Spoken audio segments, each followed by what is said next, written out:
Vamos então relembrar um pouquinho da aula passada e aí nós continuaremos de onde nós havíamos parado. Você levou aquelas perguntas para responder em casa, só que nós não havíamos terminado, né? Então nós falamos, olha, você não precisa começar a responder essa semana, deixa terminar o assunto, aí você começa a responder, não foi? Mas eu tenho certeza que vocês memorizaram os versículos. Memorizaram os versículos? Na prova a gente vai ver se você memorizou mesmo ou não. Então quando tiver a provinha, olha, esses versículos que eu estou pedindo para você memorizar, nós vamos cobrá-lo na prova, tá bom? Aí você vai ter que escrever o versículo lá certinho. Então, por favor, memorize os versículos. Então, não estou levando em consideração aquela listinha, não estou fazendo aquela listinha de presença, se teve tarefa ou não. Não vou levar aquilo em consideração. O que eu vou levar em consideração, se você fez ou não a tarefa, vai ser a provinha final, né? Porque a prova final vai ser baseada nas tarefas que você levou para sua casa e nos versículos que nós pedimos para serem memorizados. Tudo bem? Então vamos só dar uma revisada bem rápida. E aí nós vamos continuar daquele ponto que nós havíamos parado, que hoje nós vamos terminar esse assunto a respeito da doutrina do Espírito Santo. Eu tenho certeza que você tem ainda algumas dúvidas. Eu imagino que você deve ter várias dúvidas. É normal, não é um assunto tão comentado, mas ao mesmo tempo pouco estudado, de forma sistemática, como estamos fazendo. Então vamos lá. Agora presta atenção para mim. Esquece o sermão aí do lado. A respeito do Espírito Santo, o que nós falamos na semana passada? Que foi, primeiramente, agente de Deus na criação.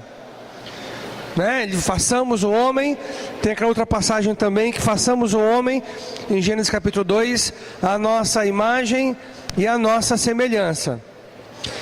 E aí essa passagem que eu dei para você, fala exatamente que no princípio a terra era sem forma e vazia, e o Espírito de Deus pairava sobre a face do abismo. Então entenda uma coisa, o Espírito de Deus é Deus, estava desde o início, já existia desde o início, tanto Deus Pai, Deus Filho, quanto Deus Espírito Santo. Nós vamos tentar abordar um pouco melhor esse assunto na próxima aula, a respeito da Trindade, tá? Do Deus Pai, Deus Filho e Deus Espírito Santo, que é o último assunto que nós iremos conversar nessa matéria. Mas desde o início, já tínhamos a ação do Espírito Santo. Inclusive nós aprendemos na semana passada como ele agia em alguns momentos no Velho Testamento, que é diferente do Novo Testamento. Esse Espírito de Deus, ele inspirou escritores das Escrituras, inspirou homens a escreverem aquilo que vinha da parte de Deus. E aí tem essa passagem clássica de 2 Pedro capítulo 1, versículo 21, que nenhuma escritura é de interpretação humana, interesse particular de homem, mas homens inspirados pelo Espírito Santo. Você conhece essa passagem, não conhece? Vamos ler essa passagem rapidinho? Olha comigo novamente sua Bíblia. Lemos semana passada, mas vamos lê-la de novo.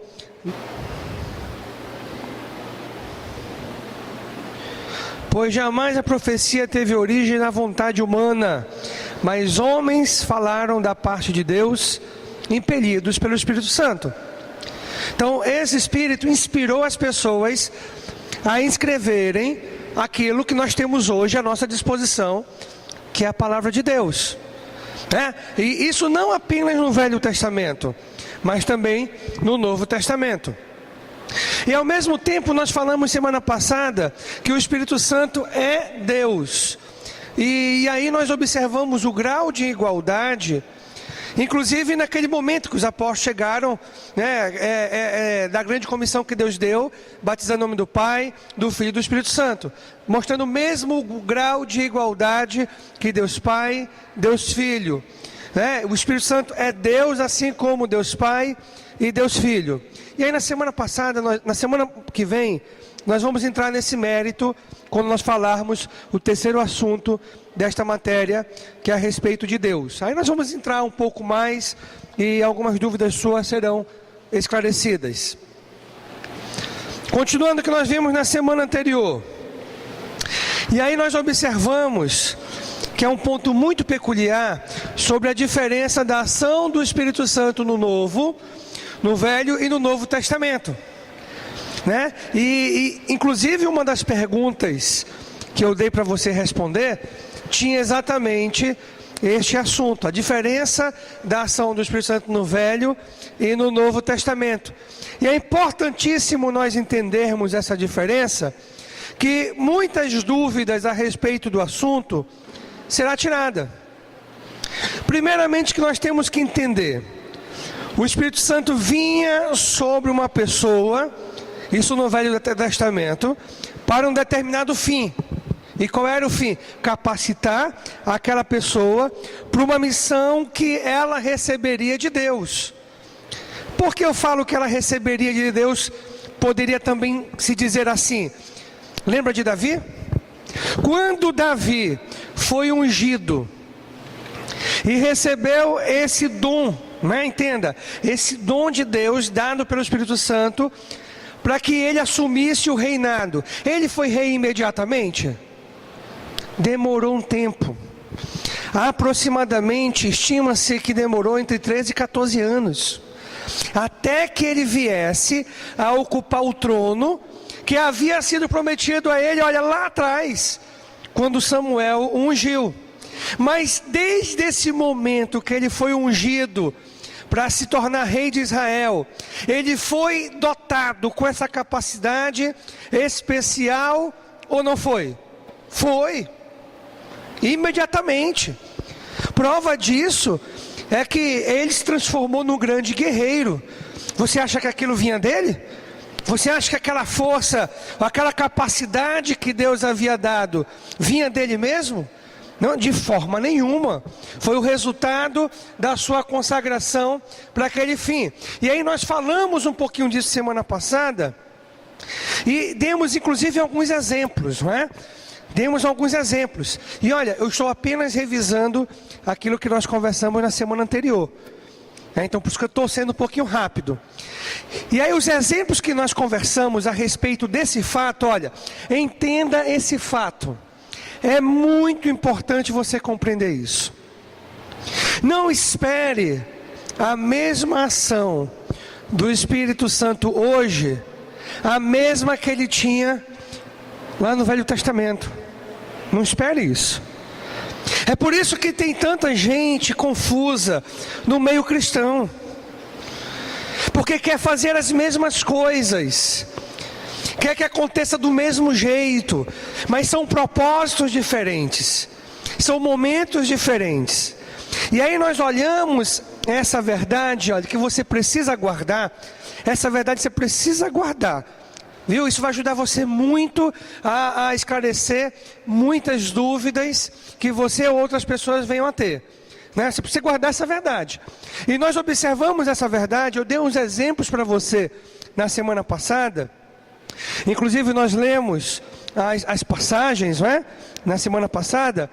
E esses exemplos foram os seguintes. Primeiro, nós observamos esse fato, essa verdade, que o Espírito de Deus, no Velho Testamento, ele vinha sobre as pessoas para um fim específico. Capacitação. Nós olhamos isso na construção do tabernáculo, onde pessoas específicas, elas foram enchidas, receberam um dom do Espírito Santo, receberam aquele dom, aquela capacitação para fazer coisas peculiares, né? Certas atividades, para ter certos ofícios, que seria exatamente na construção dos objetos, dos utensílios que eram usados no tabernáculo, assim como também a própria tenda que foi feita. E foi uma capacitação dada por Deus. Uma pessoa me perguntou na semana passada: pastor, tira uma dúvida minha, Se então a pessoa recebeu aquela capacitação, então uma outra pessoa não tinha essa mesma capacitação dada pelo Espírito. Por exemplo, a pessoa recebeu o Espírito Santo para capacitá-la, para construir um utensílio a ser usado nas cerimônias do tabernáculo. Então ninguém mais tinha. Sim, de fato, quando Deus capacitava uma pessoa para um fim, era aquela pessoa, ok?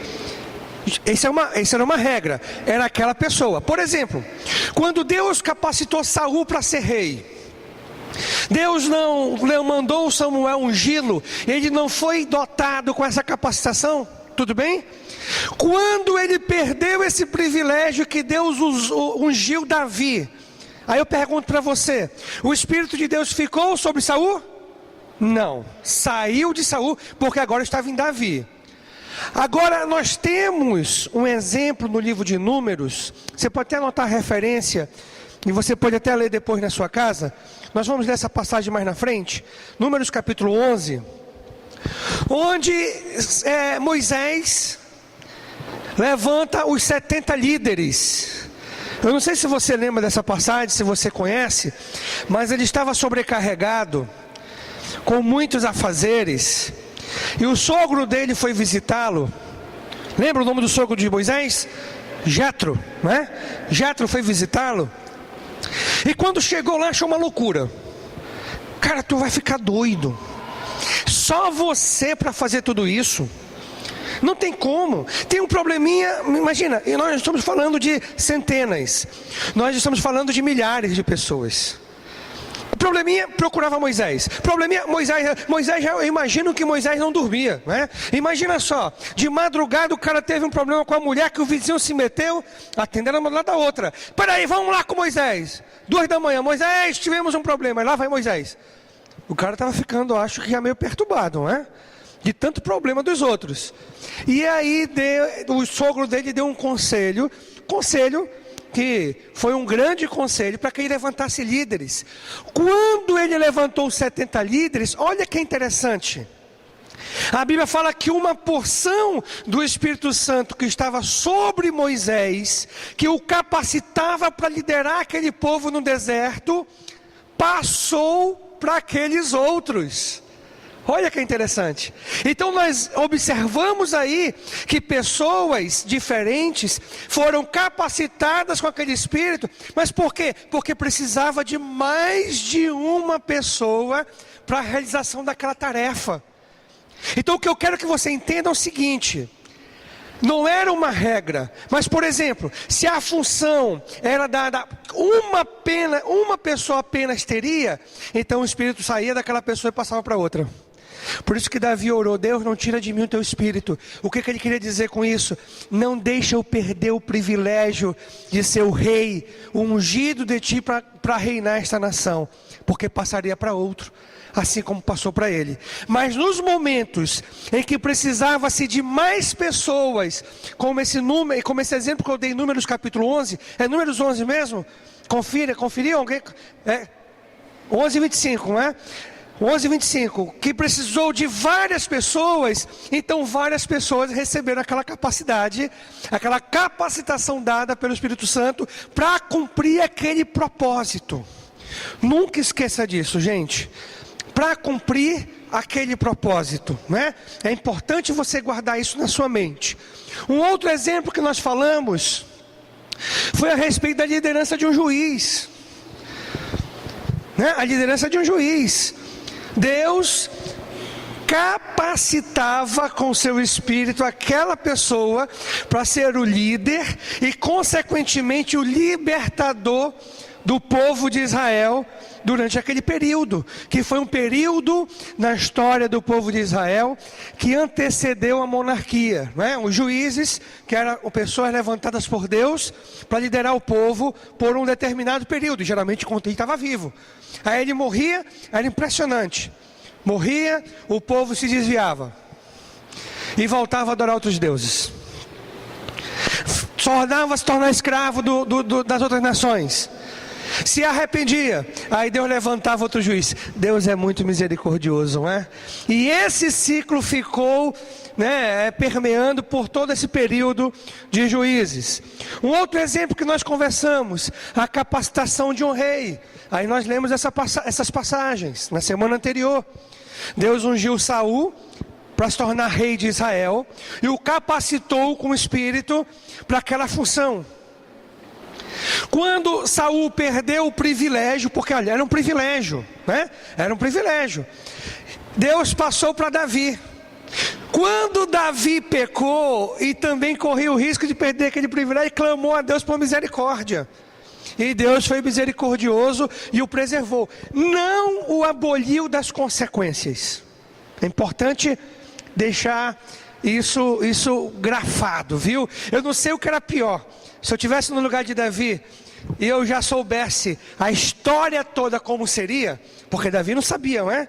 Eu não sei o que era pior, de Senhor me leva, eu prefiro que o Senhor me leve do que eu pagar todas essas consequências que virão pela frente, não é? Que foi a rebelião dos seus próprios filhos, um filho matou o outro, depois nós tivemos que o Absalão se deitou com todas as concubinas do pai, diante da parte mais alta do palácio, e foi um desastre na família, sem precedentes, sem tamanho, como consequência do ato que ele havia cometido. Então, é até importante nós frisarmos isso, porque muitas vezes a pessoa fica imaginando, se Davi pecou e foi perdoado, sim, a misericórdia de Deus permanece para sempre. Impressionante.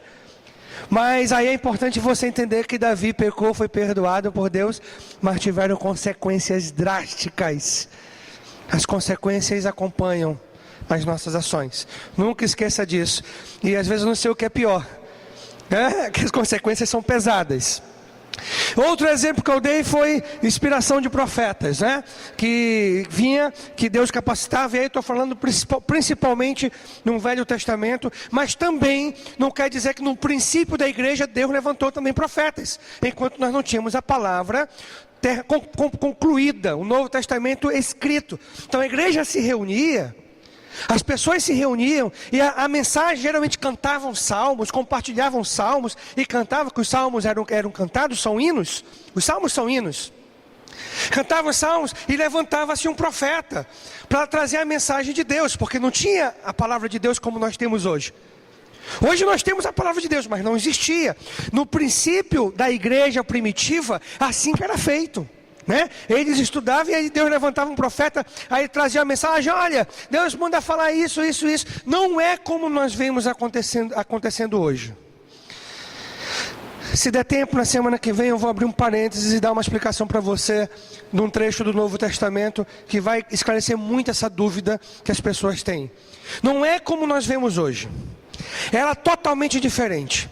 Inclusive hoje nós vamos aprender sobre Pentecostes, e você vai observar que o Pentecostes de Atos capítulo 2 é totalmente diferente do que aquilo que nós vemos acontecendo hoje nas igrejas. Totalmente diferente. Sabe qual é o problema? As pessoas não estudam a Bíblia. Esse é um problema. Nós temos uma quantidade enorme de cristãos no Brasil, mas ao mesmo tempo a maioria é preguiçoso, não estuda a palavra de Deus. Aí um fala uma coisa, acredita, outro fala outra coisa, acredita, estão dando dente de ouro, aí vão lá pegar dente de ouro. Estão fazendo o crente de peão, aí vai lá e fica rodando no poder de Deus. Poxa, se Deus for assim, está complicado, olha. Mas nós vamos abrir daqui a pouco esse parênteses para nós observarmos. Continuando sobre a ação do Espírito Santo no Velho Testamento, nós aprendemos também na semana passada que o Espírito era tirado ao término da missão. E aí que entra muitas questões que as pessoas falam, pastor, se o Espírito não sai hoje da gente mais, por que então que Davi orou, Senhor, não tira de mim o teu Espírito? Era um contexto completamente diferente. Naquele tempo do Velho Testamento, a ação do Espírito era totalmente diferente da ação do Espírito hoje, no tempo da graça. Porque vinha para um fim específico, capacitar as pessoas para uma tarefa. E se a pessoa perdesse o privilégio, era tirado.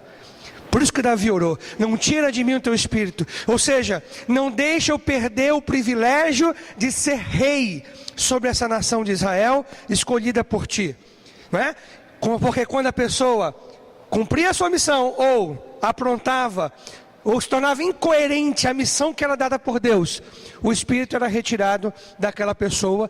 E aí nós temos um exemplo clássico de Saul, né? E aconteceu exatamente dessa forma quando Saul perdeu o privilégio. E também nós aprendemos que o espírito poderia descer sobre qualquer pessoa.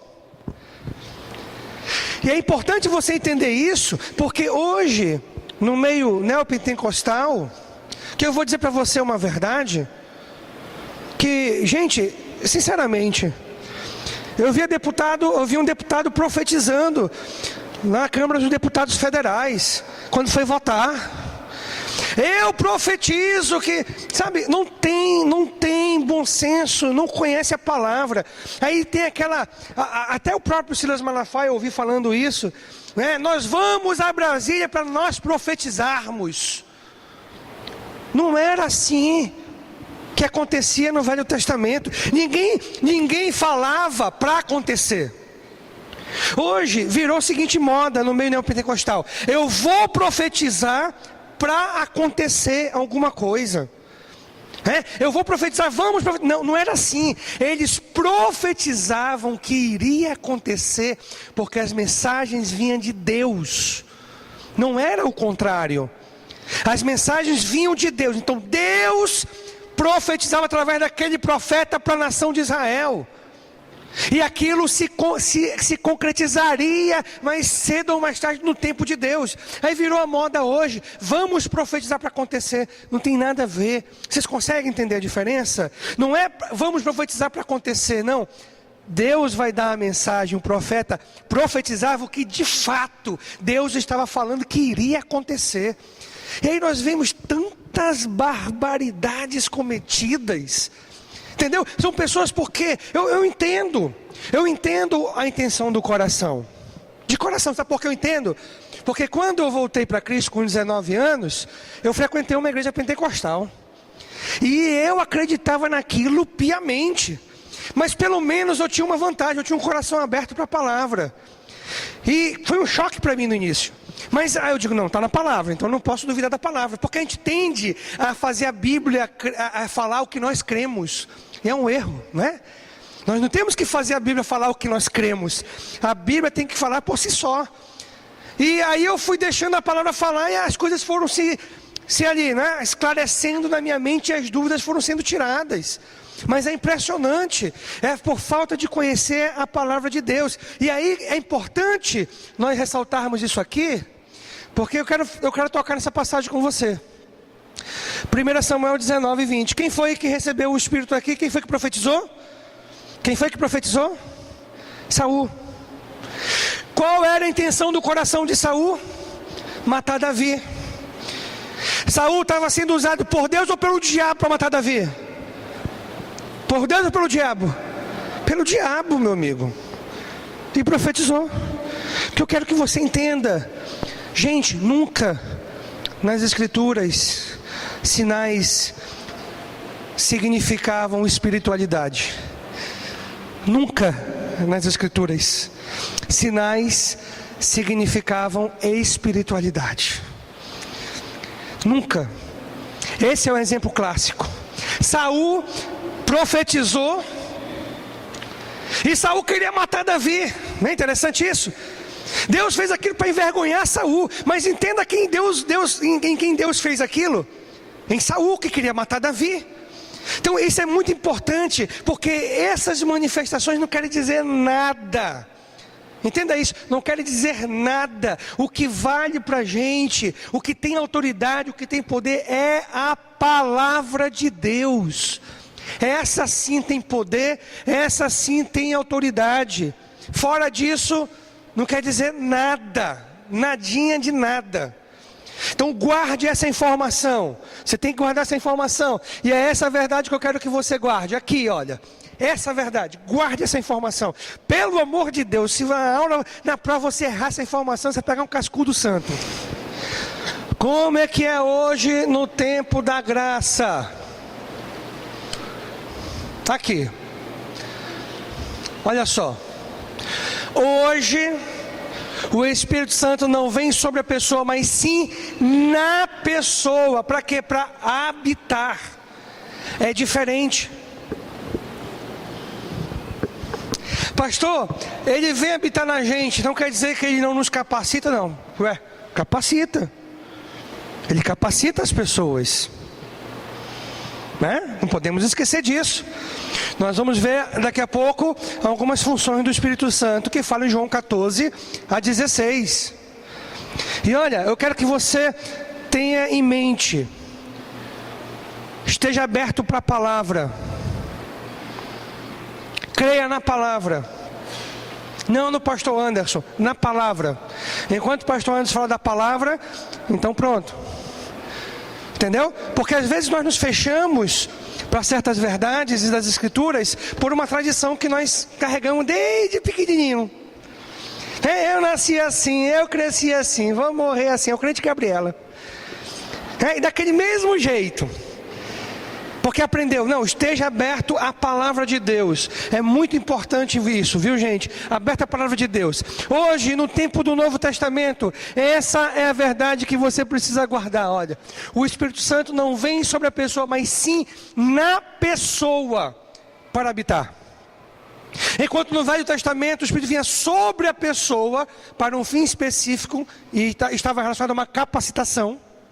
Hoje, nós somos a habitação do Espírito Santo. E aí você vai entendendo isso, você vai entender alguns conceitos no Novo Testamento. E você vai entender algumas circunstâncias do Novo Testamento que geram dúvidas. E nós vamos tirar essas dúvidas hoje. Né? Vem para habitar na gente. E aí nós lemos algumas passagens. Nós lemos algumas passagens, não lemos? Na semana passada? Nós lemos algumas passagens. Essa de João, capítulo 14, e aí eu li para você do 15 ao 17, né? Do 15 ao 17, eu vou ler de novo para você. Se me amardes, guardareis os meus mandamentos. Eu rogarei ao Pai, e Ele vos dará outro Consolador, para que fique convosco para sempre. O Espírito da verdade, que o mundo não pode receber, porque não vê nem o conhece. Mas nós o conheceis, porque habita convosco e estará em vós. Olha só que interessante. Habita convosco e estará em vós. Já está mostrando que vai ser uma relação diferente do Velho Testamento. Agora no Novo, a grande sacada é que nós somos a habitação do Espírito Santo. É por isso que vem uma tradição de que isso aqui é santo. E essa tradição veio porque as pessoas olham para o Velho Testamento e não esquecem que as coisas mudaram. Porque no Velho Testamento era santo, o templo era santo. E as pessoas acham que esse prédio é santo. E que não, a gente não pode jogar uma pelada aqui, pastor. Olha, a gente só não joga bola aqui para não quebrar os ar-condicionados, as coisas. Mas já jogamos, já aconteceu alguma vez de jogar uma bolinha aqui. Isso aqui não é santo. Isso aqui não é santo. Está entendendo? Então as pessoas ficam confundindo. Não, isso aqui é templo do Senhor. Isso aqui é púlpito do Senhor. Senhor, quem? Senhor pastor antes? Porque do Senhor Jesus. Não, meu irmão. Jesus não habita aqui, entendeu? O que faz a diferença é o seguinte: nós que somos a igreja de Cristo, Deus está aqui quando nós estamos aqui reunidos. O Espírito de Deus vai habitar aqui quando nós estamos aqui reunidos, porque nós somos a habitação do Espírito Santo. Aí cria-se muita coisa. Ai, não pode isso. Ai, cuidado, não pode aquilo. Né? Ou não podemos dançar um jantar romântico dos casais. Dançar com uma música. Olha, você cometeria um pecado, você vai dançando com outra hora. Aí sim, não é? Mas com a sua esposa. Mas às vezes a gente bota um freio para não escandalizar ninguém, não é? Não porque é pecado nosso, apenas para não escandalizar as pessoas. Mas isso aqui não é santo, gente. Santo tem que ser nós. Nós temos que ser santos, sim. Ou seja, querer minuciosamente obedecer a palavra de Deus, porque isso aqui não é habitação de Deus, não. Nós é que somos a habitação de Deus. Outra passagem, 1 Coríntios capítulo 3, versículo 16. Agora aqui já concretizando, olha o que o apóstolo Paulo fala: vocês não sabem que são o santuário de Deus e que o Espírito de Deus habita em vocês? Você tem alguma dúvida ainda, gente? Nós somos a habitação do Espírito Santo. Nós é que somos. Guarde essa informação. Essa é a grande sacada do Novo Testamento. Agora Deus habita em nós e não num prédio feito por mãos humanas. Nós somos a habitação do Espírito Santo. Então, ou aqui dentro, ou lá fora. Preste atenção para isso. Ou aqui dentro, ou lá fora. Você tem que se lembrar que o Espírito de Deus habita em você. Isso tem que fazer que você tenha mais temor. A mesma pessoa que você aqui tem que ser na sua casa. A mesma pessoa que você aqui tem que ser no seu trabalho. Porque isso é hipocrisia. Não, na igreja, que isso? Nós somos o templo do Espírito Santo. Então é como se fôssemos uma igreja ambulante. Se você tem esse conceito de que igreja é um local santo, entendeu? É ambulante. Então em todo lugar você tem que ter esse cuidado, porque você é templo de Deus e o templo tem que estar consagrado. É na sua vizinhança, é na sua família, é em todos os lugares, Não seja hipócrita, uma coisa aqui, outra lá fora. Agora eu quero que você, para nós passarmos para outra parte, você vai falar a diferença da ação do Espírito Santo no Velho e no Novo Testamento. Fale para o seu irmãozinho a diferença aí. Vamos lá, temos que guardar essas informações. No Velho Testamento,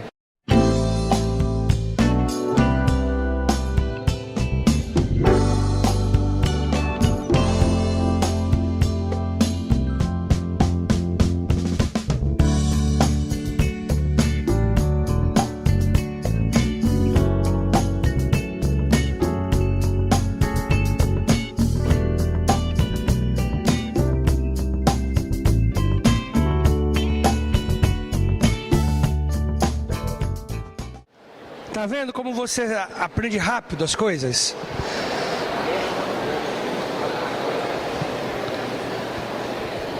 Então, você é uma bênção. Olha, você é uma bênção.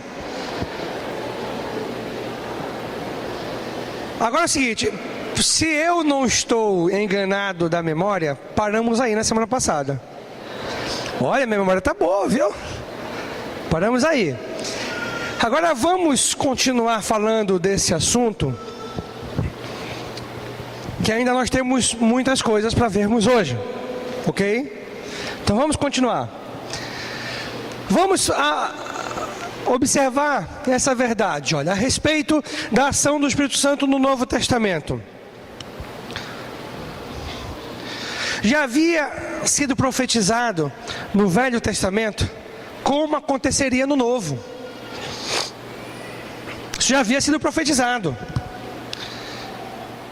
E aí, quando nós olhamos essas passagens, aí nós temos no livro de Ezequiel,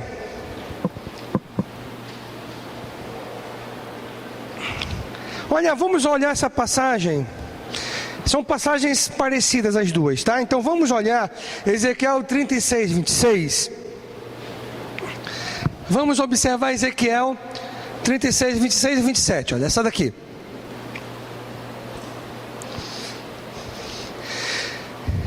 E aí você vai observar que mesmo durante o período do Velho Testamento em vigor,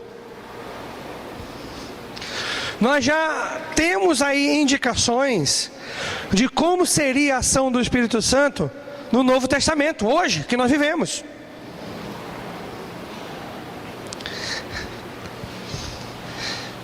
Uma vez uma pessoa veio para uma palestra minha, onde eu estava dando uma aula, acho que ela pegou a coisa pela metade, não é? Pegou uma aula. E aí eu estava explicando sobre a questão do Espírito Santo. Aí ela falava para as pessoas: aquela igreja não acredita no Espírito Santo. Não acredita no Espírito Santo. Não. Nós cremos e acreditamos, o Espírito Santo é Deus. Nós não acreditamos no circo que é montado dentro das igrejas e falam que é o Espírito Santo. Isso não. Isso eu não acredito. Eu não acredito baseado nas Escrituras. Eu estou mostrando texto das Escrituras para você e eu vou mostrar mais ainda até o final da aula de hoje. Olha lá em Ezequiel 36, 26. Dar-vos-ei coração novo, e porei dentro de vós espírito novo. Tirarei de vós o coração de pedra e vos darei coração de carne.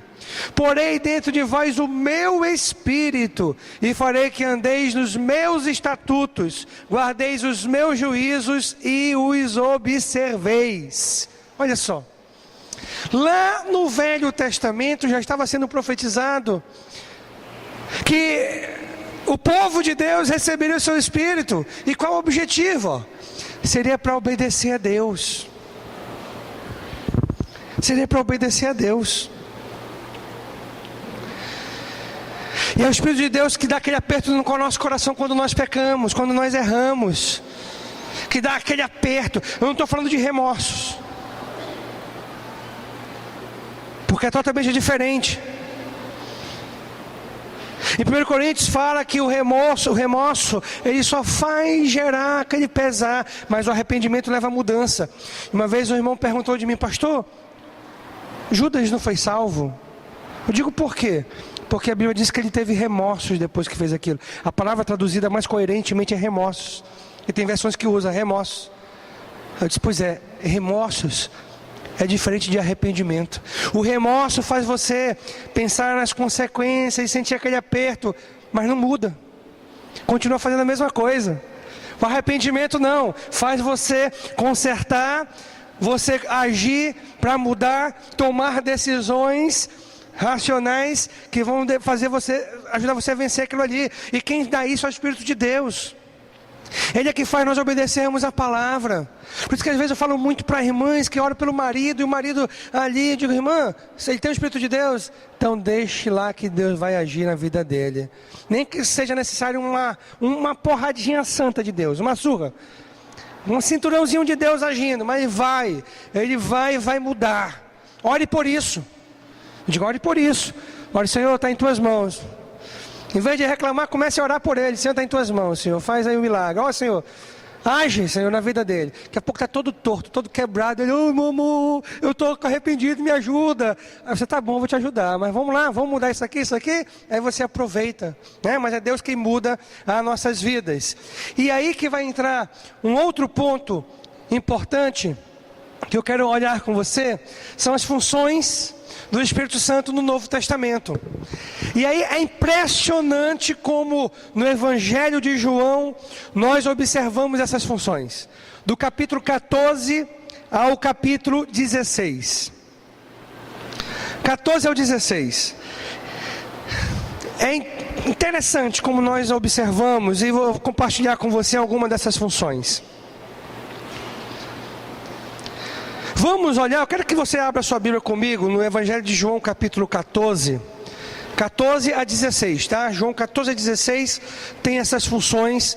Eu peguei aqui algumas, você pode observar na sua casa um pouco mais aprofundado, de forma mais completa. João capítulo 14.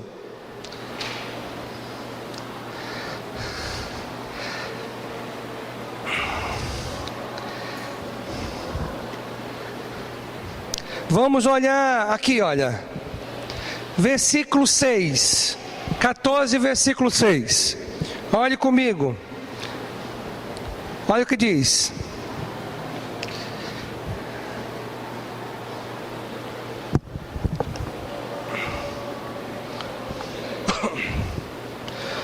vou ler aqui.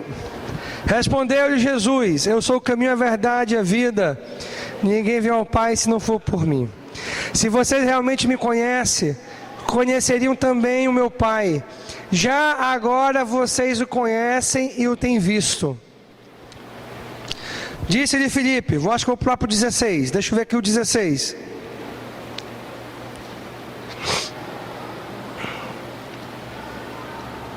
Versículo 16, vai com o 16 lá comigo.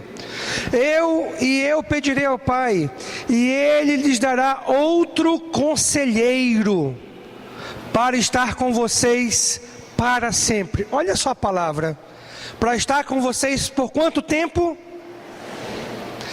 Enquanto você estiver fazendo tudo correto? Para sempre. E quem é esse outro conselheiro? Espírito Santo. Aí você corrige aqui o versículo, coloca 16, tá? Pode até corrigir aí no slide. Congela e faz a correçãozinha, coloca verso 16. Ou seja, darei para você conselheiro. É impressionante. O Espírito de Deus que nos ajuda, né? Ele nos dá direção, discernimento. Então, em alguns momentos, naquele momento de você, né, tem um toque de Deus. Eu lembro uma vez eu estava viajando com a Janaína. Já contei essa história, mas vai resumir bem isso aqui que eu estou falando. E aí nós estávamos andando em São Paulo. Bom, eu não conheço São Paulo. Estive em São Paulo 2 vezes, mas não conheço São Paulo. É enorme aquilo ali. E aí, como todo mundo que vai a São Paulo quer conhecer 2 lugares: a 25 de março, né? E o Brás, que são os 2 lugares que é o comércio de São Paulo, né? 25 de março, tudo, eletrônico, tudo. E o Brás, confecção. E aí eu estava na 25 de março, só que é o seguinte: quando eu vou numa cidade eu ando muito, porque se eu for andar de ônibus eu me perco. Mas se eu vou andar caminhando com mapa, aí você não se perde, né? Você se perde e se acha no mapa. E aí eu andando muito, aí eu conheci o Mercadão de São Paulo, o Mercado Municipal de São Paulo. Aí tem um sanduíche famoso lá com salame, mortadela, um monte de coisa, né? E aí eu queria experimentar aquilo, né? Quero experimentar isso aqui, se isso é verdade mesmo. Aí de lá nós fomos para o Brás, aí a gente meio perdido, aí... E é o seguinte, quando você vai se perguntar alguma coisa na cidade, as pessoas acham que você já é de lá e conhece, né? Como é que eu vou para o Brás? Ali, ó, ali.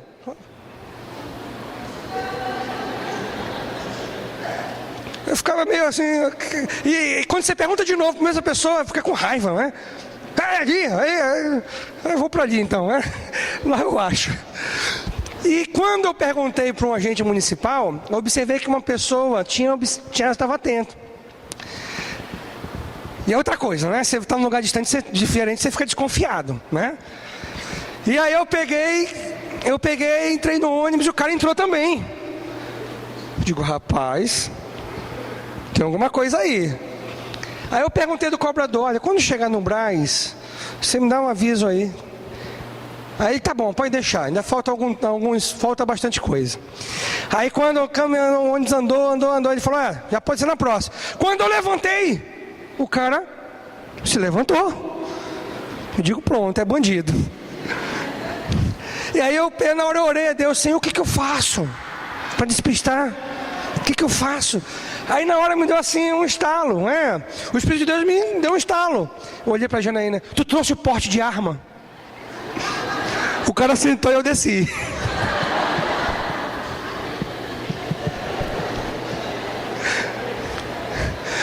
Deu certo.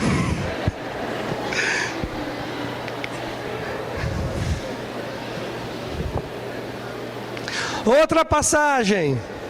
Olha comigo agora. Olha aí comigo na sua Bíblia. Versículo 17. O Espírito da verdade, o mundo não pode recebê-lo, porque não o vê nem o conhece, mas vocês o conhecem, pois ele vive com vocês e estará em vocês. Em outra versão, essa mesma passagem fala que o Espírito que direciona a verdade, e essa verdade é a palavra de Deus. O Espírito de Deus está em nós, ele vai nos direcionar à verdade, a sua palavra. E é normal você, quando pegar um texto bíblico, tiver dúvidas. É normal, você anota ali, né, e ora a Deus para Deus tirar a sua dúvida, porque o mesmo Espírito que está nos grandes homens de Deus, olha, é o que está em você. Só que às vezes nós somos preguiçosos, não é? Nós queremos assim, olha, no estalar de dedos. Pela primeira vez recentemente, eu não entendi completamente aquele versículo onde Jesus fala: errais por não conhecerem a palavra nem o poder de Deus. E muita gente acha que esse poder de Deus é a ação manifestadora do Espírito Santo, onde o cara cai, e o cara rola, e o cara rodopia, não é aquela coisa toda meio loucura. Dá até medo. Quem não conhece aquilo não tem medo, não? Tem medo. A pessoa fica, rapaz, tem uns doidos ali, meu amigo, pelo amor de Deus, olha, tem um maluco ali, não sei o que é aquilo não, é? Tem medo. Aí eu olhando, essa semana eu meditando nessa passagem no Evangelho de Mateus, e eu olhando, eu entendi bem o que Jesus queria dizer, o poder de Deus. Está falando do poder ressuscitador de Jesus Cristo. Se você lê o contexto, não tem outra explicação a não ser isso. Porque os saduceus não acreditavam na ressurreição dos mortos. E aí chega com Jesus para pegar Jesus numa pegadinha. Uma mulher se casou e o cara morreu. Aí a lei manda se casar com o irmão porque não teve filho. Casou com o irmão morreu, não deu filho. Casou com o terceiro, morreu, não deu filho. Com o quarto, quinto, sexto, sétimo. E assim foi com todo mundo. E aí, ela vai ser a esposa de quem lá no céu? Aí Jesus disse, no céu nós seremos como os anjos, ninguém casa e se dá em casamento. Aí Jesus fala, vocês errais para não conhecer as Escrituras. O que das Escrituras? A Escritura plenamente, que no céu ninguém vai se casar. E o poder de Deus, a capacidade de fazer as pessoas ressurgirem num túmulo, ressuscitar. Entendeu? Mas é o que eu falo para vocês. O problema é que, por isso que tem o movimento pentecostal é muito grande no país. Porque nós somos conhecidos mundialmente no meio cristão como o povo que não gosta de estudar a palavra de Deus. Aí crê nas coisas fáceis, facilmente. Então esse Espírito de Deus é que vai conduzir à verdade. Agora, não queira ter o toque do dia para a noite, não. Isso é proporcional à nossa busca na palavra, nosso esforço em estudar, em conhecer. As coisas vão ali abrindo a sua mente, entendeu? Mas quem dá esse entendimento é o Espírito de Deus. Isso não vem do homem, é o Espírito de Deus que dá essa capacidade. Outra passagem, versículo 26, olha comigo, 14, verso 26, olha o que ele diz: mas o conselheiro, o Espírito Santo que o Pai enviará em meu nome, lhes ensinará todas as coisas e vos fará lembrar de tudo o que eu tenho dito. Olha só, interessante, não é? Esse Espírito vai, nos ensinar. Ele vai ensinar todas as coisas e ainda iria fazer. Interessante, gente. O texto mais completo do Novo Testamento sobre função do Espírito Santo está aqui, de João 14 a 16. E são coisas tão simples. Não tem nada daquilo tudo. Tão simples. Ele vai nos ensinar todas as coisas. Olha que coisa legal. E não apenas ensinar todas as coisas. Olha, você pode notar também nesse versículo aqui, esse outro, tá? Do capítulo 16, 14 e 15. E não apenas ensinar, mas ele fala também nesse versículo, vai nos fazer lembrar. Olha que interessante. Quando você está evangelizando, quem dá faz você lembrar daquela passagem. É o Espírito de Deus. Daquela situação, é o Espírito de Deus. Vai fazer você lembrar de todas as coisas. Agora, só lembra quem estudou, não é? Só lembra quem memorizou, né? Só lembra quem memorizou. Aí você fica lá, eu quero uma passagem sobre isso. Aí eu escutei o pastor falando daquilo. Eu escutei, qual é a passagem? Como é que vai lembrar? Lembrar é o que já está guardado em algum lugar ali no seu cérebro. Só vai trazer à tona aquilo. Por favor, não vai esperar por osmose. Senhor, me dá, eu vou entender. Bestadinho, não faça isso não, né? Pelo amor de Deus. Você tem que ter guardado, faz você lembrar daquilo na hora certa. Capítulo 15, versículo 26, 15 e 26, vamos lá comigo.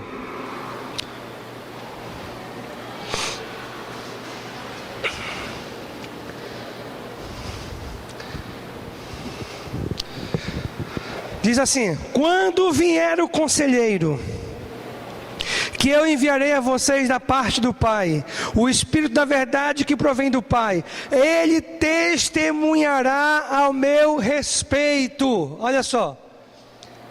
Testemunhar de Cristo. Outra função, testemunhar de Cristo.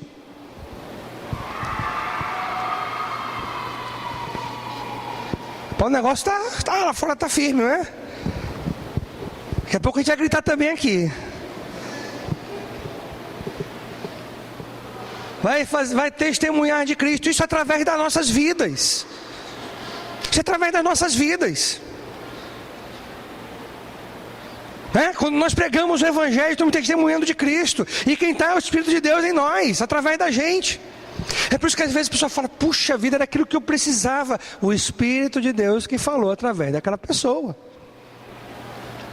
Sem precisar de enrolação, sem precisar de circo, né? Toda aquela coisa, nada daquilo. E não precisa daquilo, né? Que esse Espírito testemunha. Mais duas funções. Eu resumi as funções, tá? Você pode pegar mais. Versículo 8, capítulo 16, versículo 8. Capítulo 16, versículo 8. Olha o que diz. Quando ele vier, ele quem? O Espírito Santo, tá? Espírito Santo, quando ele vier, convencerá o mundo do pecado, da justiça e do juízo. Outra função, convencer o pecador. Aí eu fico pensando, imagina, eu acredito que nós vamos ser arrebatados antes do período da grande tribulação,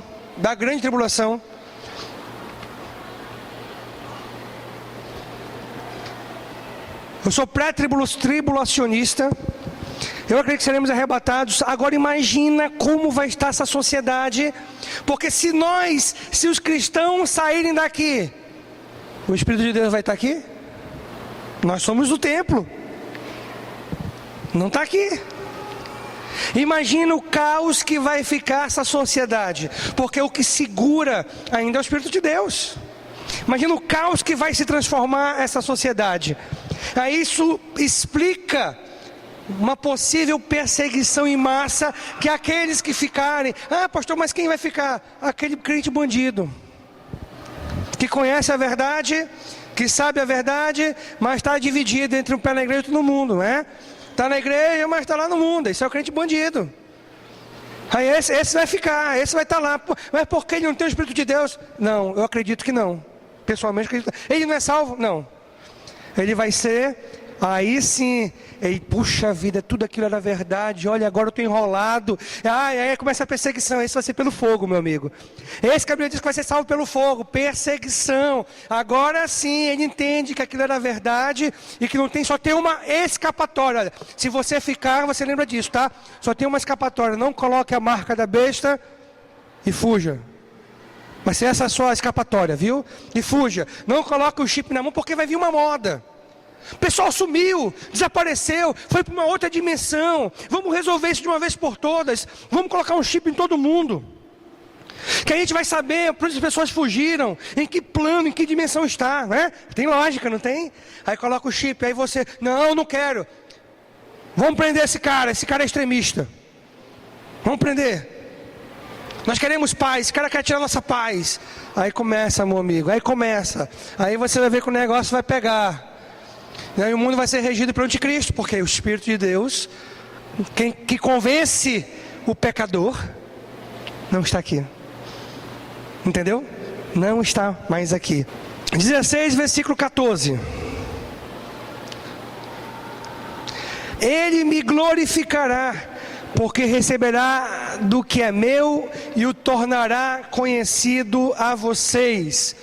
Glorificará a Jesus. Outra função, glorificar a Jesus. E eu quero abrir um parênteses para você. Quando a Bíblia fala que temos que dar glórias, honra, sempre fala quem? Jesus Cristo. Jesus Cristo.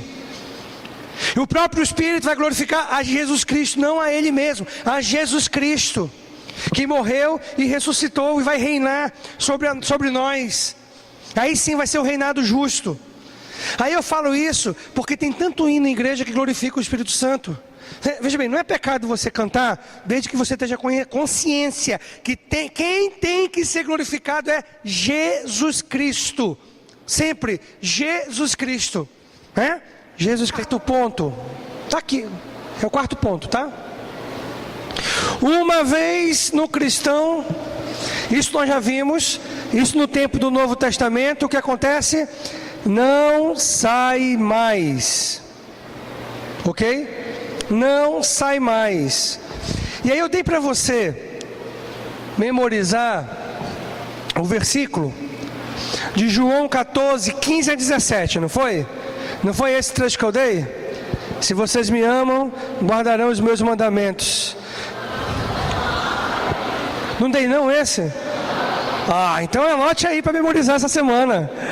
João capítulo 14, aí você bota do 14 ao 17.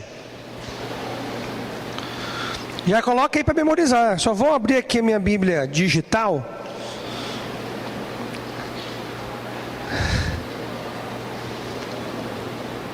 Eu vou diminuir do 15 ao 17. Se vocês me amam, obedecerão os meus mandamentos. E eu pedirei ao Pai, Ele lhes dará outro conselheiro para estar com vocês para sempre.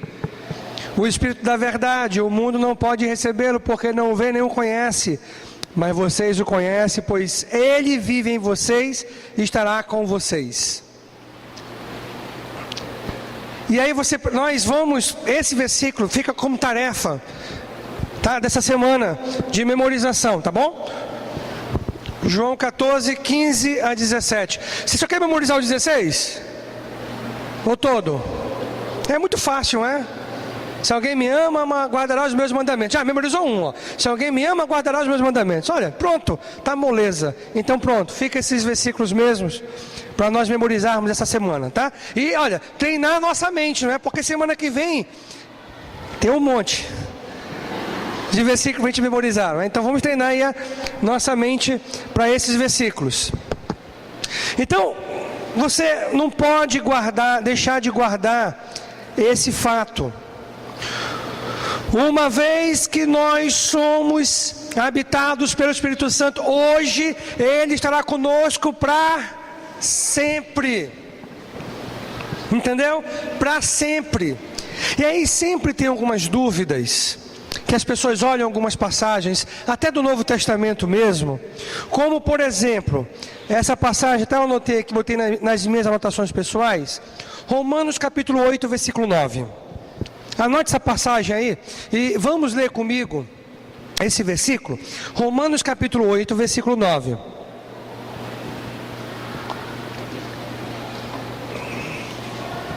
Romanos 8, 9. Vou esperar você abrir a sua Bíblia para nós compartilharmos juntos.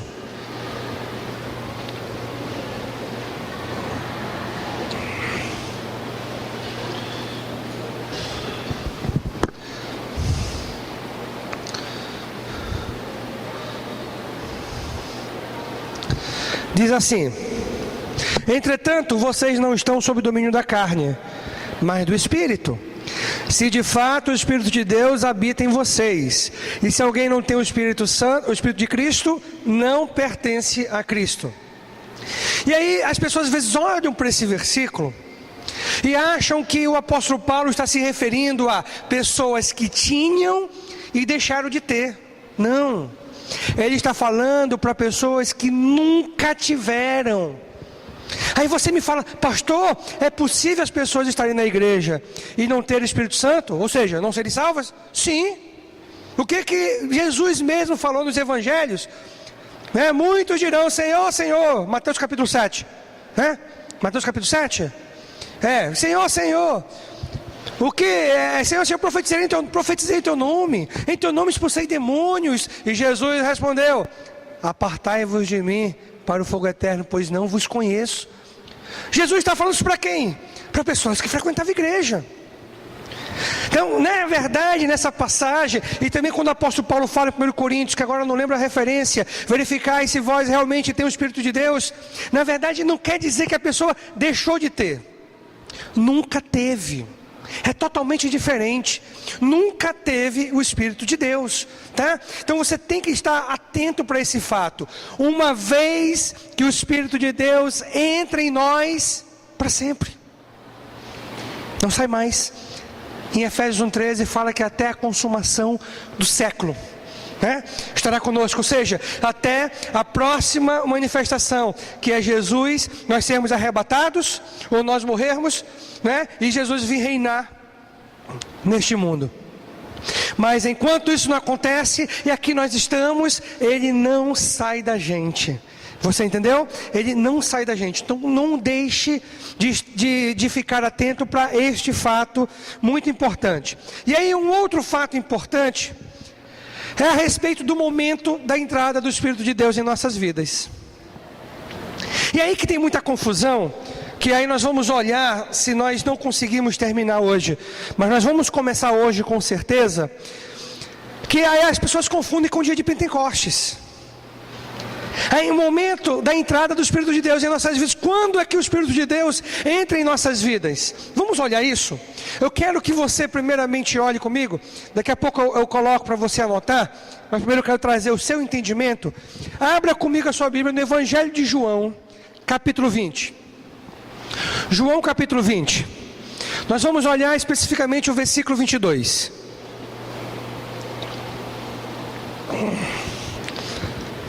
Olha o que diz: ao cair da tarde daquele primeiro dia da semana, estando os discípulos reunidos a portas trancadas por medo dos judeus, Jesus entrou, pôs-se no meio deles e disse: paz seja com vocês. Primeiro, é uma situação inusitada. Jesus já havia ressuscitado ou não? Jesus já havia ressuscitado ou não? Já havia ressuscitado. Ou então, ou seja, ele estava com o corpo novamente. Não com o corpo glorificado que ele apareceu no Monte das Oliveiras para Pedro, João e Tiago, né? Que juntamente com Elias e Moisés. Não, mas o corpo, esse corpo aqui. Mas olha que é interessante.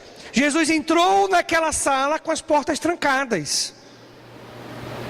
Corpo. Quebrou um princípio da física, uma lei da física que diz que dois corpos não podem ocupar o mesmo lugar ao mesmo tempo. É o corpo ressuscitado. Nosso corpo ressuscitado será algo semelhante a isso. Tá? Semelhante a isso. Jesus não estava com o corpo glorificado ainda, ou seja, que ele iria ao Pai, estava com o corpo ressuscitado, e será semelhante a isso. Por isso que nós queremos reinar com Jesus durante os 1000 anos. Nós seremos os intocáveis, entendeu?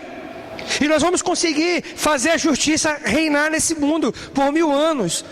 Não vai ter mensalão, não vai ter petrolhão, não vai ter nada disso, entendeu? Todo mundo vai andar na linha, e nós seremos supervisores, né? Nós seremos supervisores. Agora, olha o que Jesus disse para eles aqui. Versículo 20. Tendo dito isso, mostrou-lhes as mãos e o lado. Os discípulos alegraram-se quando viram o Senhor. Novamente Jesus disse: paz seja com vocês. Assim como o Pai me enviou, eu os envio. E com isso, olha o versículo 22, gente. E com isso soprou sobre eles e disse: recebam o Espírito Santo. Se perdoarem os pecados de alguém, estarão perdoados. Se não perdoarem, não estarão perdoados. Em que momento eles receberam o Espírito Santo? Nesse momento. Teve barulho? Teve blá blá blá? Alguém caiu no chão? Aí as pessoas querem pegar o dia de Pentecostes e dizer que aquele dia foi a entrada do Espírito Santo na vida dos apóstolos. Não, você viu aqui quando o homem entrou na vida deles, e para o Espírito ser o momento do Espírito, Jesus deveria ter cumprido a sua missão. Ele havia morrido e ressuscitado, só estava agora aparecendo aos discípulos, e Coríntios falam que é aproximadamente 500 pessoas mais. né? Porque aquela missão que ele iniciou tinha que ser continuada. E voltou. A partir do momento que Jesus morreu e ressuscitou, então começou um novo momento, a manifestação do Espírito Santo. No Velho Testamento temos a manifestação do Pai, Deus Pai. Jesus veio, a manifestação do Deus Filho, e depois da ressurreição de Cristo, a manifestação do Deus Espírito, que agora Ele está em nós, Ele nos ajuda a lembrar de todas as coisas, Ele nos guia pelo caminho da verdade, né? E todas essas funções que nós observamos, e outras mais, do capítulo 14 ao 16 de João, ok? Mas o momento que o Espírito entrou na vida deles, você conseguiu ver? Aconteceu algum barulho? Aconteceu alguma coisa sobrenatural? Não. Então, guarde essa informação agora aqui, ó. O Espírito Santo entra em nossas vidas quando decidimos crer. Pastor, os apóstolos já não criam? Sim, mas não havia entrado na vida deles porque não tinha acabado a missão do Deus Filho. Quando acabou a missão do Deus Filho, manifestou-se agora a missão do Deus Espírito Santo. E foi nesse momento que eles receberam. Aí anote essas duas passagens. E eu vou até ler com você. Essa do capítulo 7. Vou deixar você anotar, anote aí. E é muito importante você ter essa verdade em mente. Porque entenda que Deus não é um Deus de confusão.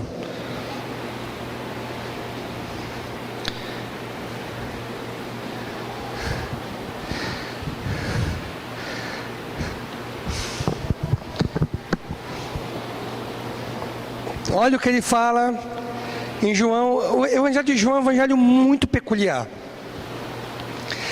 E ele apresenta muito a terceira pessoa da Trindade.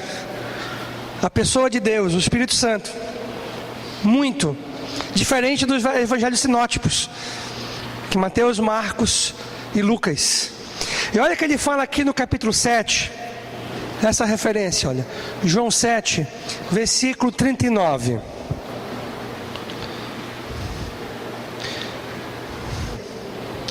Ele estava se referindo ao Espírito, que mais tarde receberia os que nele crescem. Até então o Espírito ainda não tinha sido dado, por Jesus ainda não fora glorificado. Quando recebe o Espírito Santo? Quando cremos.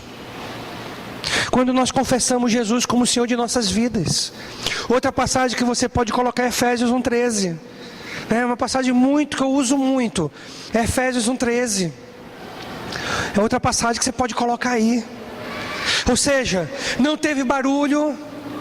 E é isso que você tem que entender. O problema é que as pessoas gostam de ver, gostam de manifestações, gostam de sentir. Uma vez a pessoa, eu não sinto, sabe? É que eu venho para a igreja, eu não sinto aqui aquele poder de Deus. É porque está com a mente já condicionada a entrar, aí ter que, receba agora. Olha, eu sei fazer um culto assim. Eu sei.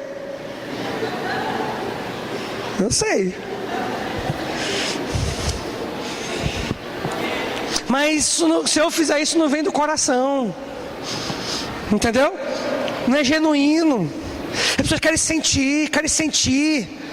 Aí, puxa, eu venho e não sinto assim. Eu não vejo ninguém glorificando a Deus.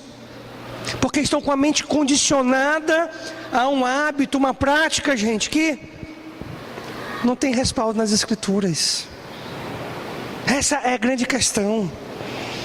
Não quer dizer que a gente não vai sentir um momento ou outro. Às vezes a gente sente, olha, é pessoal, sabe? Isso é uma coisa muito pessoal, sua com Deus. Tem momentos que eu estou orando, eu começo a chorar. Aquele momento que Deus está conversando comigo. Tem momentos que acontece muito de eu estar estudando a palavra de Deus, é aquilo ser tão impactante que eu começo a chorar e Deus sai conversando comigo. Mas isso não quer dizer muita coisa, eu senti. Nós temos que decidir, obedecer, seguir, sabe, sentir para crer, quer ver. Nós temos que ter o cuidado, porque sinais, nós estamos aprendendo que sinais não é sinônimo de espiritualidade. Sinais não é sinônimo de manifestação de Deus. Vou dar um outro exemplo para você. Eu já falei para você de 1 Samuel, o que aconteceu ali, não é, com o Saul. Outro exemplo, 1 Reis capítulo 22. Anote essa passagem aí, 1 Reis 22. Eu coloco todo o capítulo 22, porque é um texto para você entender bem, tem que contextualizar e ler todo ele. Onde Josafá foi visitar Acabe. Aí Acabe convida Josafá para tomar uma cidade, uma região que havia sido tomada pelos inimigos. E aí quando está lá, aí Josafá pergunta, vem cá, não tem profeta aqui não? Aí Acabe chamou 400 profetas, olha, não foram profetas de Baal, porque já haviam sido mortos por Elias. Eram 40 profetas, o texto deixa claro isso, 400 profetas que diz profetizar em nome de Deus, do nosso Senhor. E eles lá profetizando em transe, não é em transe, olha gente, acorde para isso, viu?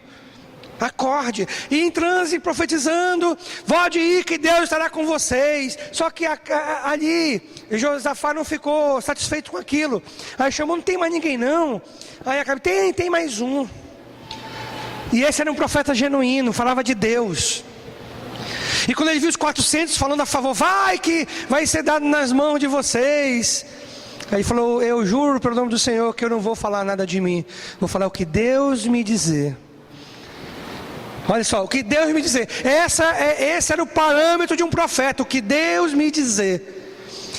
E aí ele falou, olha, eu estou vendo uma colina, todo mundo correndo de um lado para o outro, ou seja, ia perder a batalha. Acabe não acreditou. Foram, e aconteceu exatamente o que o único havia predito. Enquanto 400 dizia, vai. Então entenda, gente, isso não é sinônimo de muita coisa não. Sabe, às vezes a pessoa fala, mas pastor, a profetisa apareceu e falou para a minha vida. Olha, todo mundo tem problema na família. Aí geralmente não fala para a sua vida, eu estou sentindo você perdeu alguém muito importante. A pessoa, foi papai morreu, é isso que está falando. Ela falou, papai?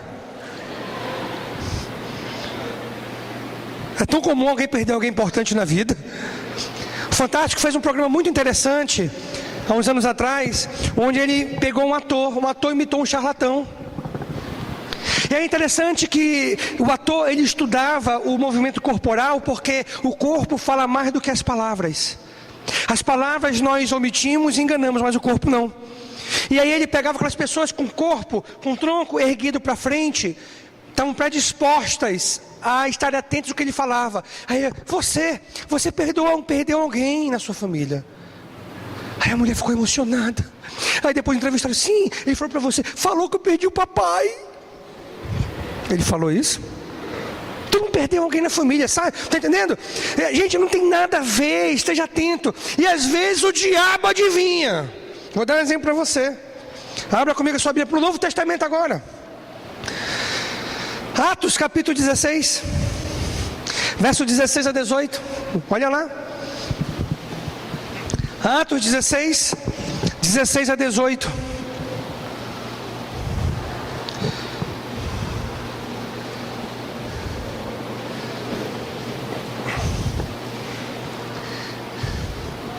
Olha lá que diz.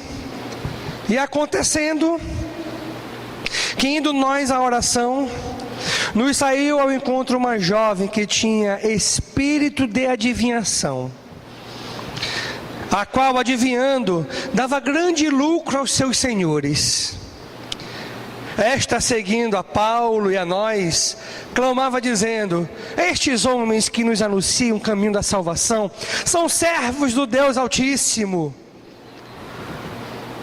E isto fez ela por muitos dias. Mas Paulo, perturbado, voltou-se e disse ao Espírito, em nome de Jesus Cristo te mando que saia dela. E na mesma hora saiu. Uau! Você viu o que estava fazendo ela? E detalhe, ele foi preso, porque o dono da escrava deixou de ganhar dinheiro. E o Paulo foi preso por causa disso. Eu pergunto de você, ela falava a verdade ou não? Esse momento estava falando, são servos do Deus Altíssimo, isso era verdade. Mas ela falava de Deus ou do diabo? Do Deus ou do diabo? Do diabo, irmãos. falar em línguas, dizer que é profeta, profetiza, não quer dizer nada. É isso que eu quero que você entenda. O diabo faz isso muito bem. Isso não quer dizer nada. E aí que é importante nós compreendermos, porque as pessoas ficam dizendo, pastor, e então o que aconteceu lá no dia de Pentecostes? O que foi aquilo? O que foi aquilo? Vamos ver o que foi aquilo. Está aqui, dia de Pentecostes. Vamos entender o que aconteceu ali. Hoje você vai entender o que aconteceu no dia de Pentecostes.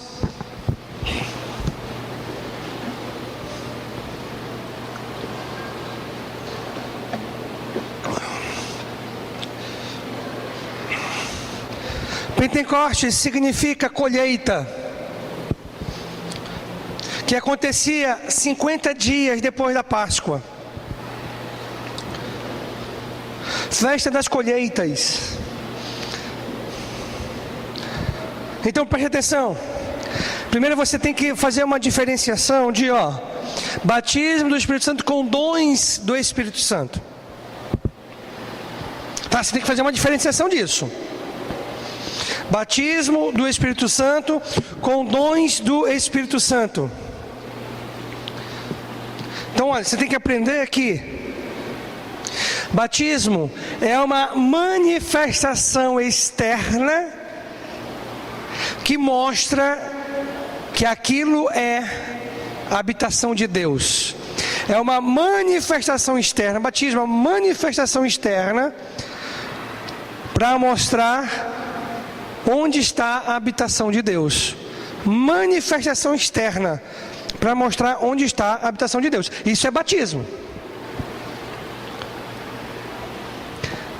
Dons do Espírito Santo é uma capacitação que o Espírito de Deus dá para um fim específico. Deus dá dons. Deus dá dons. Eu também não quero que você me interprete mal, que o outro extremo do cristianismo é achar que Deus não pode mais fazer milagres hoje, como fazia naquele tempo. Não. Nós não somos controladores de Deus. Deus não fez um jumento falar? Deus pode fazer milagres, tá? Não vamos cair nesse outro erro. O que eu quero que fique claro com você é que esse blá blá blá que nós vemos aí não quer dizer nada. Isso que eu quero que fique claro com você.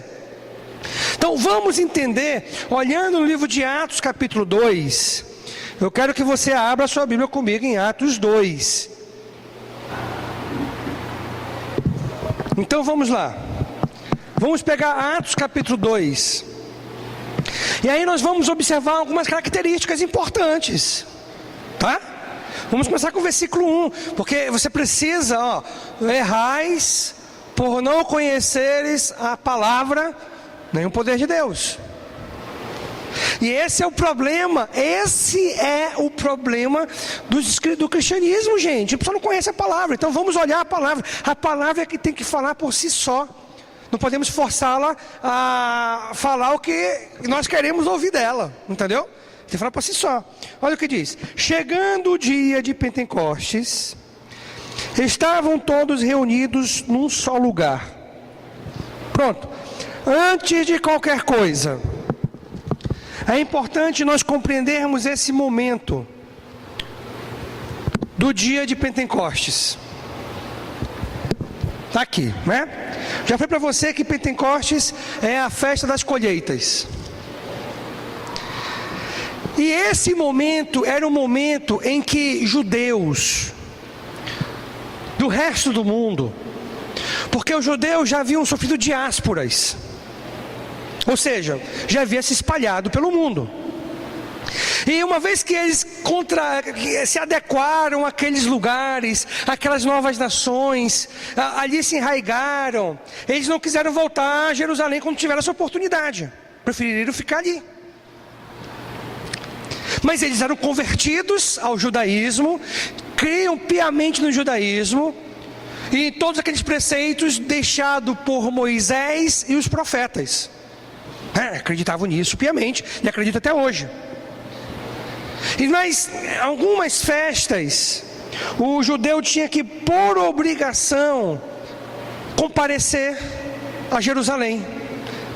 E essa de Pentecostes era uma delas, e era a que mais as pessoas iam. Então preste atenção, Jesus escolheu um momento para esse ocorrido específico, porque ali estavam judeus, tanto judeus descendentes de judeus que nasceram em outros lugares, quanto convertidos ao judaísmo daquelas nações, que não tinham visto Jesus, que não conheciam Jesus, que apenas ouviram falar de Jesus. Alguns deles não tinham o meio de comunicação como temos hoje.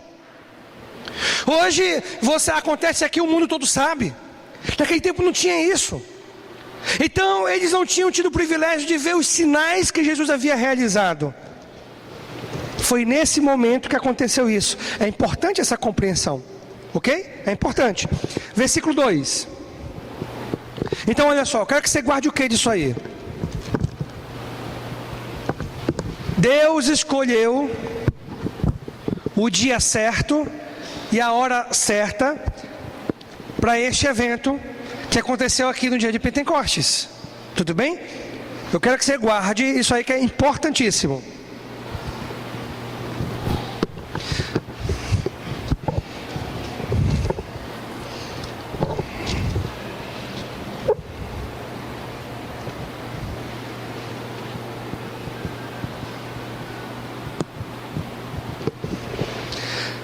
Ok?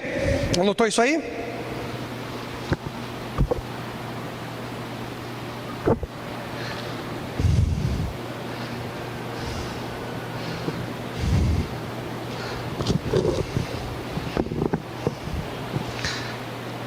Pronto, vamos continuar agora.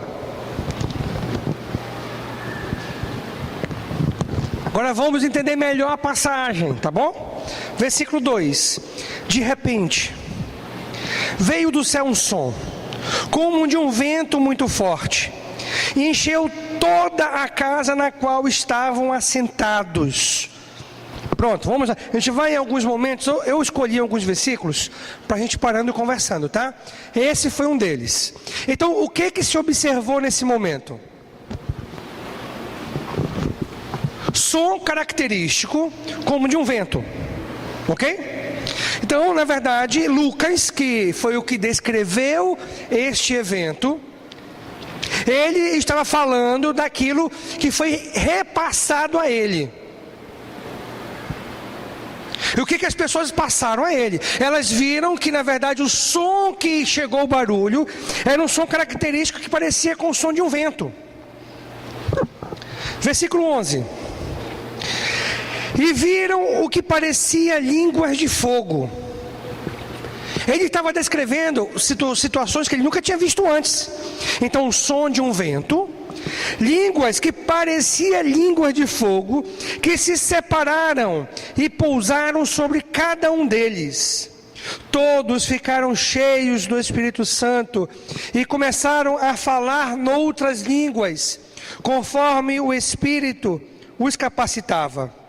Havia em Jerusalém judeus, tementes a Deus, vindo de todas as nações do mundo.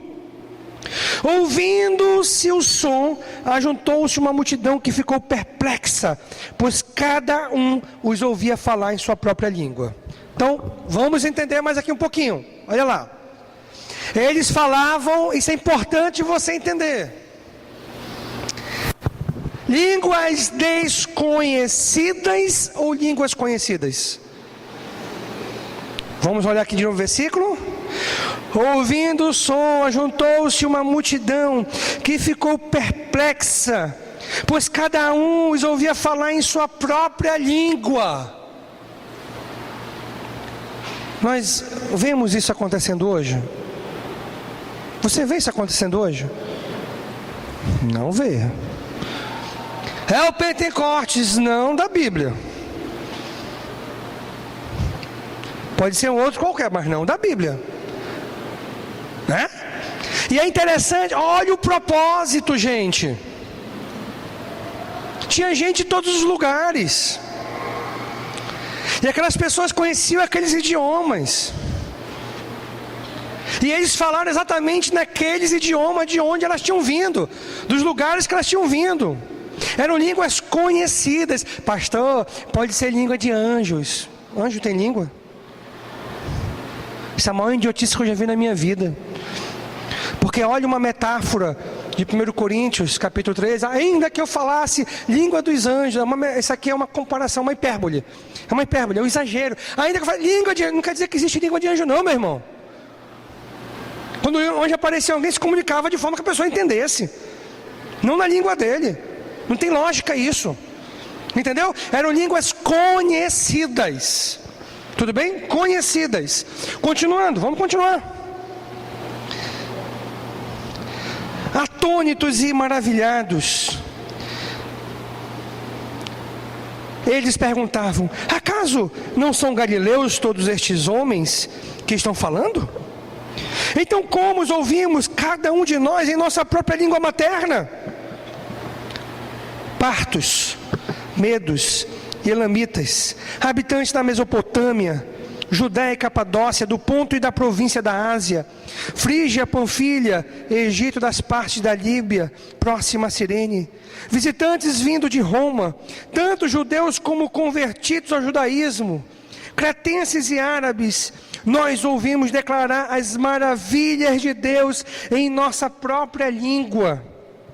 Olha só, o que eles ouviram? O que os apóstolos falavam nas línguas deles? Das maravilhas de Deus. Quando esse fenômeno aconteceu, eles engrandeciam a Deus, e as pessoas que lá estavam entendiam nas suas próprias línguas. Os apóstolos, as pessoas que ali estavam naquele momento, falando das grandezas de Deus, eles estavam em Jerusalém esperando o cumprimento do que Jesus havia falado, lá em Atos 1, esperem em Jerusalém, até serem revestidos de poder, e serão minhas testemunhas, tanto em Jerusalém quanto em Samaria, até os confins da terra. Eles estavam esperando, quando isso tudo aconteceu, e as pessoas ouviam eles engrandecerem a Deus na sua própria língua materna. E o que aconteceu? Olha o versículo 12.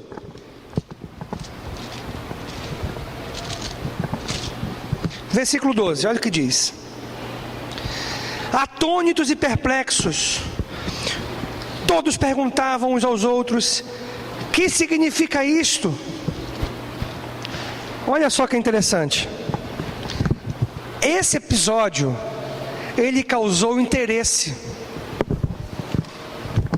Ele causou interesse das pessoas. Admiração e interesse. Deixa eu perguntar de você.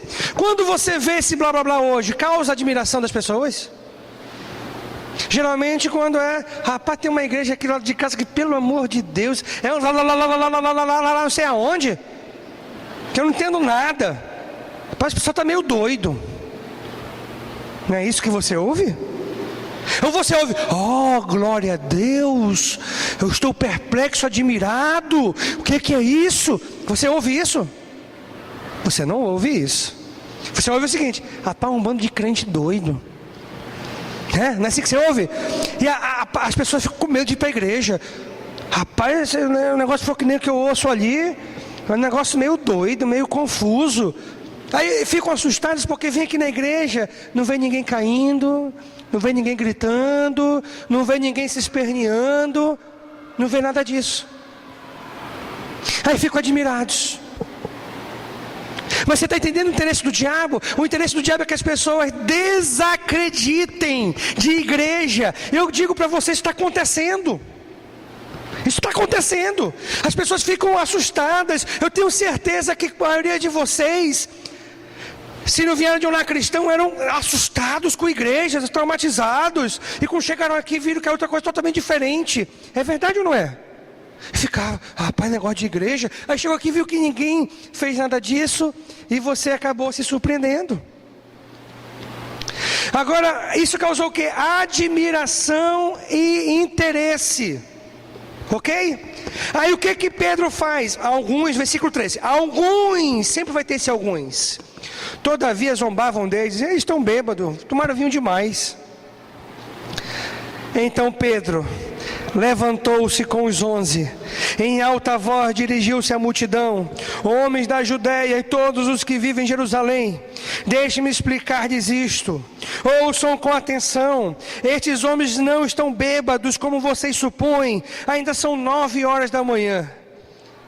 Algumas versões dizem terceira hora, porque no horário judeu a primeira hora era 6 da manhã, a segunda 7, aliás, é 7, a primeira de 6 a 7, a segunda de 7 a 8, a terceira de 8 a 9, então 9 da manhã era a terceira hora, num horário judeu.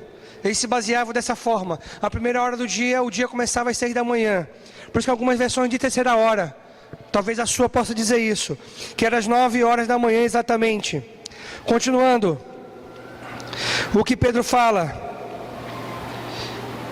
ao contrário, isto é o que foi predito pelo profeta Joel: nos últimos dias, diz Deus, derramarei do meu espírito sobre todos os povos. Os meus filhos e minhas filhas profetizarão, os jovens terão visões e os velhos terão sonhos. Sobre os meus servos e as minhas servas derramarei do meu espírito naqueles dias, e eles profetizarão, mostrarei maravilhas em cima do céu. E preste atenção para uma coisa, aqui ele fala dos sinais dos últimos dias. E aí você fala: pastor, mas está aqui falando, olha, os últimos dias pode ser dividido em alguns períodos. Os últimos dias começou exatamente na ascensão de Jesus e termina quando Jesus for revelado como rei sobre todos nós. Já fazem quase 2000 anos. Então, no primeiro momento, de fato, se cumpriu o que o profeta Isaías o profeta havia falado. Exatamente o que o profeta havia falado, o profeta Joel havia dito. O primeiro sinais foi esse dos últimos momentos. E aí começa, do versículo 40, do versículo 14 ao 40, nós vamos ver o que? As portas abertas para evangelização, a pregação de Pedro. Nós vamos observar Pedro pregando. E depois que Pedro está pregando, eles perguntam: mas e agora? O que é que nós vamos fazer? Que eles entendem que Jesus, que eles haviam crucificado, era o Messias prometido. E agora o que é que nós vamos fazer? O que é que podemos fazer? Olha aí, continuando, olha lá comigo, no versículo 38, o que Pedro fala. Versículo 38, Pedro respondeu: arrependam-se e cada um de vocês seja batizado em nome de Jesus Cristo para perdão dos seus pecados, e receberão o dom do Espírito Santo. Esse dom do Espírito Santo é a vida eterna, pois a promessa é para vocês, para os seus filhos e para todos os que estão longe, para todos quantos o Senhor, o nosso Deus, chamar. Versículo 40. Com muitas outras palavras os advertia e insistia com eles: salve-se dessa geração corrompida. Versículo 41. Os que aceitaram a mensagem foram batizados, e naquele dia houve um acréscimo de cerca de 3.000 pessoas. Olha o resultado do dia de Pentecostes: salvação. Houve salvação. Esse foi o resultado. Houve salvação. Agora eu pergunto para você, nesse Pentecostes que a igreja diz que está vivendo, é o Pentecostes de Deus, nós vemos gente sendo salva, gente? Nós vemos as pessoas que estão escutando ficando admiradas: olha, que isso, que coisa maravilhosa. E estão se salvando ou estão criando barreiras com a igreja? Ou estão criando muros em relação à igreja? Aí você me pergunta: pastor, e para que serviu o dia de Pentecostes? Está aqui. Eu vou mostrar para você para que serviu, e depois eu vou provar para você outros exemplos.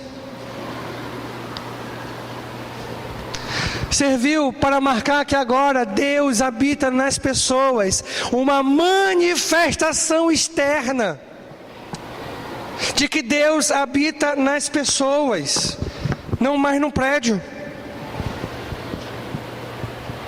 E aí é interessante nós observarmos que esses 3.000 que foram batizados, Provavelmente fala 3.000 homens, fora mulheres e crianças, tem essa probabilidade. Esses 3.000 que foram batizados, não aconteceu a mesma coisa com eles. Por quê? Deus já havia mostrado, numa festa que todos estavam em Jerusalém, todos iriam ver ao mesmo tempo, que agora Deus não habitava mais num templo, num prédio, Deus habitava nas pessoas. E aí que você precisa compreender melhor, que na verdade já havia acontecido algo semelhante antes.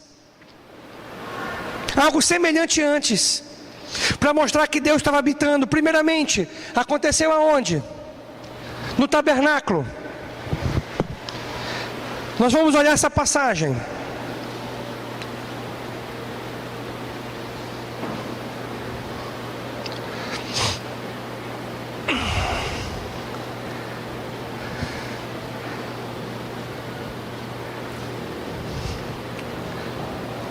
Nós vamos observar que a mesma coisa aconteceu no tabernáculo. Então preste atenção. O que eu quero que você entenda: batismo é uma manifestação externa.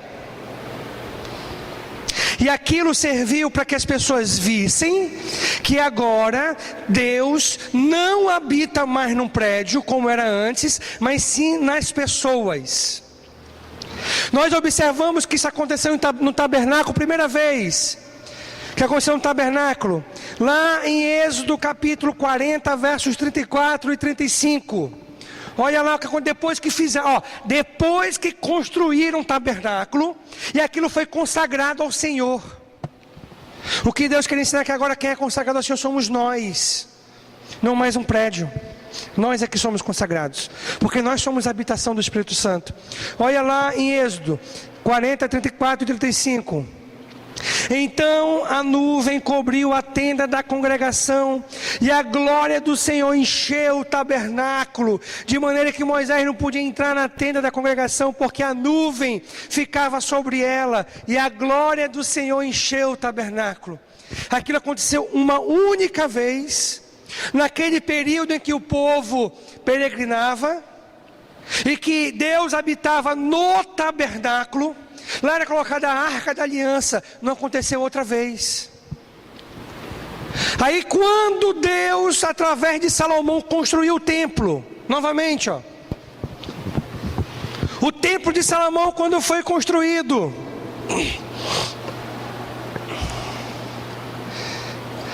segundo Crônicas 5:13.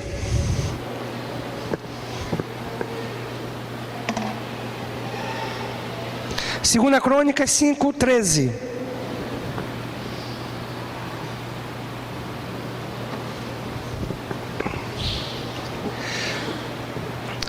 Vou ler para você. Na consagração do templo, olha o que aconteceu.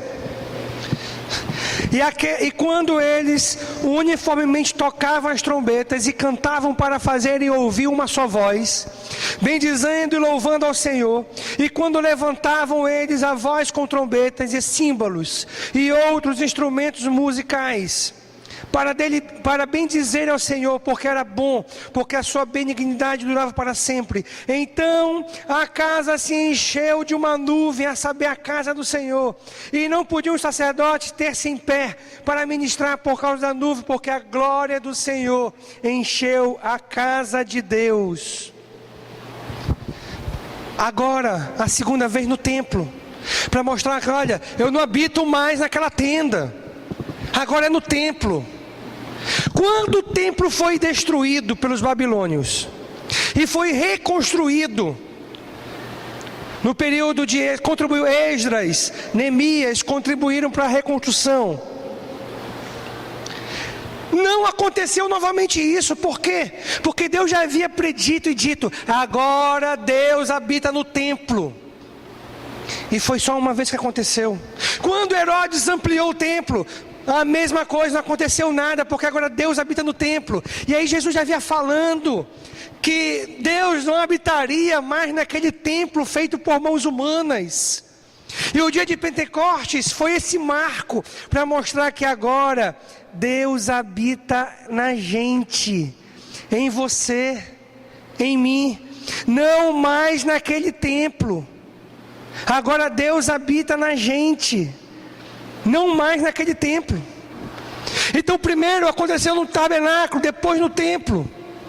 No templo reconstruído não aconteceu mais, porque agora Deus já tinha marcado que o templo era a habitação dele. Não precisava mais mostrar para as pessoas com sinais externos, com situações visíveis, que ficariam maravilhados. Não, porque já havia marcado isso. E aí nós temos, olha uma coisa interessante. E aí eu vou terminar com esse ponto e vou deixar você ler essa passagem em casa, tá? Então preste atenção, gente. No livro de Atos, as pessoas confundem essa ação do dia de Pentecostes com outros acontecimentos.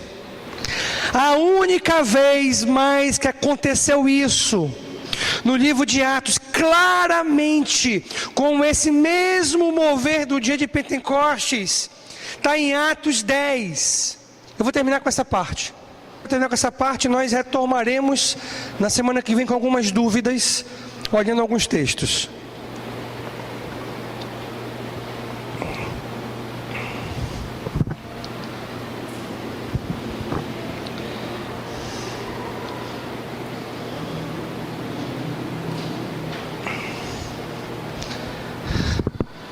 Primeiro, aconteceu em Jerusalém, com os convertidos judeus. Existia uma dúvida muito grande no meio dos judeus convertidos. Eles acreditavam que a salvação era exclusivamente para eles, e não para os outros, para os gentios. Nós somos gentios. Eles acreditavam que era somente para eles a salvação. E aí aconteceu algo semelhante ao dia de Pentecostes na casa de Cornélio, em Atos 10. Cornélio não era judeu. Por que aconteceu aquilo? Para mostrar que assim como Deus habitava nos judeus, também Deus habitava nos gentios que aceitassem Jesus Cristo. Da mesma forma, somente para isso. Depois disso, nós não vemos nenhum exemplo daqueles fenômenos semelhantes ao dia de Pentecostes. Aí não confunda a ação dos dons do Espírito Santo com o dia de Pentecostes, como nós vamos ver algumas dúvidas que geram na próxima aula da semana que vem. Tudo bem? Então semana que vem eu vou dar uma revisada nessa parte final, que você pode ter ainda ficado com um pouquinho de dúvidas. E aí nós vamos ver algumas dúvidas que existem ainda com algumas passagens. Mas você tem João capítulo 14, versículo 15 a 17 para memorizar como tarefa, não é? Tudo bem?